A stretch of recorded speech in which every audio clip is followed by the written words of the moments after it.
कधी-कधी आपल्याला छान काहीतरी फॅन्सी खायची इच्छा होते, पण बाहेरही जायचं नसतं. अशा वेळी हा एकदम झटपट होणारा आणि एकदम फ्लेवरफुल असणारा राईस बाउल नक्की करून बघा.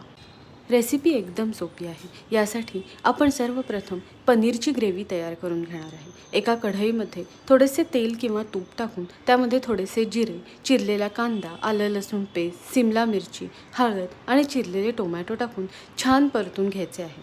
आणि परतून झाल्यानंतर यामध्ये 2 चमचे कणिक घालायचे आहे.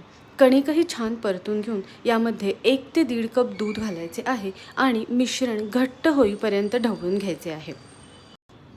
मिश्रण घट्ट झाले की यामध्ये 1 चमचा गरम मसाला, 1 चमचा किंवा चवीनुसार मीठ आणि थोडीशी साखर घालायची आहे. पुन्हा एकदा सर्व छान एकत्र करून आपल्या आवडीप्रमाणे पाणी आणि पनीरचे क्यूब्स घालायचे आहेत आणि ही ग्रेव्ही छान उकळवून घ्यायची आहे.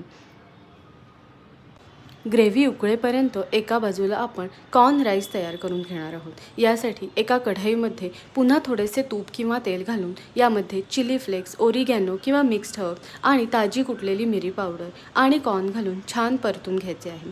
यानंतर यामध्ये शिजवलेला भात घालायचा आहे आणि चवीनुसार मीठ घालून पुन्हा एकदा सर्व छान परतून घ्यायचे आहे. भाताला छान वाफ आली की कोथिंबीर घालून छान गार्निश करायचे आहे. हा राईस बाउल सर्व करण्यासाठी थोडासा राईस आणि यामध्ये पनीरची ग्रेव्ही घालायची आहे आणि गरमागरम सर्व करायचं आहे. नक्की ट्राय करून बघा.